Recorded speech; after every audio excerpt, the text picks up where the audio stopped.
Should independent writers try to get to the mainstream? Is it failure if you don't get to the mainstream? I got a comment in one of my videos recently that sparked this question, and I want to go into it. I'll write a response, but I want to actually go into this question because I think it's a really good one, and it speaks to the psychology and desires of the creator.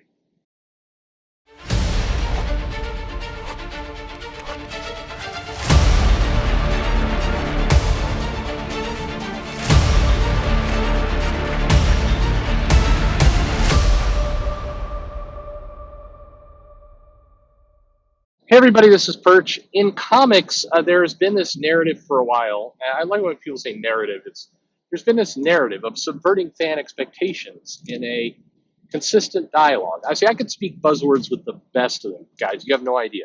But there's been this narrative for a while that you haven't made it in comics unless you've made it to the mainstream. And then that changed a bit when it was like, well, image is a viable option. There's a lot of good creator rights here. You don't have to make it to the mainstream anymore. But then somebody pointed out, image is kind of the mainstream. Image is the mainstream of the indies. And given that more of the graphic novels and more of the collected editions that sold came from Image than the big two, I don't think you can call Image an indie anymore. Image is the mainstream. So, and then there's like a second tier of mainstream, which is your IDWs, your Dark Horse, your Boom, your Vault, your Antarctic Press, all those guys. Then you have another under that, which is kind of your one-offs, your people just going guerrilla publishing style, like Good Larry King does. I think that there's a bunch of different tiers, and so when I get this question, I've got this from creators before saying, "Hey, you know, do you think that I have to be in Marvel or DC in order to have made it in comics?" And my answer has always been the same, and I think it's a straightforward answer, and that's it depends on you. It depends on your definition of made it. That's a personal definition. It's not an industry accepted definition. There's not a one right answer to that. It's what you decide you're interested in. I mean, put it this way. One of the dialogues I've had with people before, and it's one I have with myself, and it's one I'm honestly kind of struggling with in my life as a person. Maybe I can go into some personal stuff here a little bit. But how much money is enough money? When do you retire? I have friends who got, $500,000 of net worth to their name, and they were like, I'm rich. And they bought a house down in Georgia and in northern Georgia, not Atlanta, Georgia. And they got, they live frugally and they're happy. I mean, they're happy in life. In their minds, they made it big. And then there are other people I know who they start little companies, they sell the companies, they make a couple $1,000,000 off of the sale of that company, and they're like, well, yeah, I finally made it to middle class, and I'm like, you made it to middle class, and your net worth is about $3.5 million. I mean, is that middle class anymore? I don't think it is. Now, granted, I live in the Seattle area, and the whole economics of the area is wildly screwed up. Just I'll say that, but my point here is saying it's all in your perception. There are people who have, $20 to $30 million to their name, and they're like, it's not enough. I'm not rich yet. I've got to get to 50. I've got to get to 100. It's what is in your mind. There's people who, live comfortable. I mean, I have school teachers who are friends of mine who live in other states, and they're clocking in at about 38,000 to 40,000 a year, right, for that job. And they're in poor areas, and they're happy. They're like, I'm doing what I love. And then I've got others who are like, you know what? I'm never going to be a Kardashian. I'm pissed. I'm not doing what I love. And so the answer to a comic artist or a comic creator is, are you happy? If you're happy, then congratulations, you've made it. You don't need to have Marvel trade dress on your comic in order to be successful. You don't need to, be picked to do the next big event. I mean, I've read some amazing indie comics, some comics by unknown people nobody has heard of, and they're doing their thing, and the creator is happy, and they're living a happy, happy life.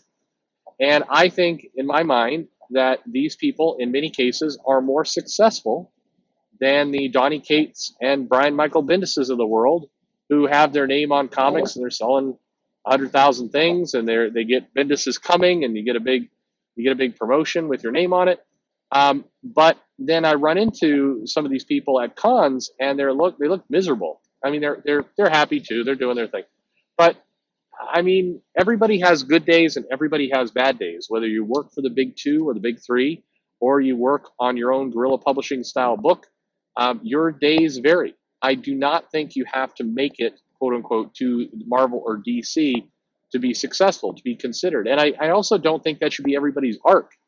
I think that whether or not you want to move your comic publishing trajectory into Marvel or DC really depends on if you're happy. If your goal is you've got some stories in mind, you want to tell those stories, maybe you get rich someday from those stories. Maybe, it catches on and it goes viral in the old publishing sense, and you get a movie option to your thing. You're living a baller life with your independent comic. That's the cards you want to play, and you're happy doing it. Good for you. I mean, it just full stop, period. I think that you have made it, and you should be proud, and you don't need to go any further or anywhere else. Actually, maybe I'm even using the wrong language here. It's not any further, because going to the big two is not necessarily a step up in your career. I mean, I think that Donny Cates did some stuff on the indie scene that was big, and people liked it, and it was considered his best work. And there are plenty of people who like his work at Marvel. Venom is great and everything else, but there's others who believe that his best work was back when he was doing the indies and relatively unknown. That was his best stuff.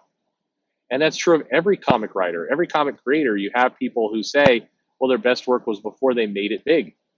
So the fans are going to like you based on what they like. They're not going to like you based on if you're a Marvel or DC property, if you're working for them. And I think that's a healthy way to look at comics. It's a healthy way to look at your career. And whether you're doing comics or you're doing anything, I mean, if you're a software developer and you're doing a bunch of startups and you build cool things that people love and you're happy, great. You don't need to work for Google. You don't need to go work for Facebook and, farm Russian ads for President Trump. You don't need to do those things. You can just be happy with your little software development career. Because to you, it's not little. It's big. It is your love, your life. And I think it's as simple as that. No, I don't think there's any metric in comics, and I think the biggest douchebags, frankly, in the industry, who insist that you have to have this kind of imaginary, award placed upon you for being a Marvel creator or a DC creator. It's like those people are dubious. And if you're a comic creator and you're plodding along and you've got somebody whispering in your ear, you really haven't made it until you've gone to Marvel, kick that person to the curb, baby.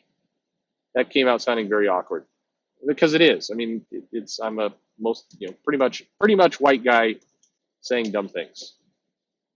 I don't know what I'm saying. I took a left turn there somewhere.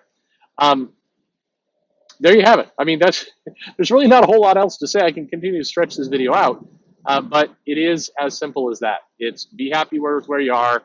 There's no requirement in the industry. There's plenty of creators who win awards and have fan recognition and are happy in their career who never make it to Marvel, never make it to DC, and they're perfectly comfortable in that space.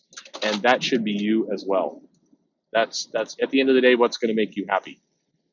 Because frankly, if you're purely at it for the money, if your goal to get to the big two is for that sweet, sweet cash, then you should take a complete sideways step into game development or into production art for movie houses or into something the hell else. Because if your goal is to be rich and that's why you think you should make it to Marvel or DC, get out, get out now. You're in the wrong business. You picked the wrong career, son. Get to somewhere else in your life.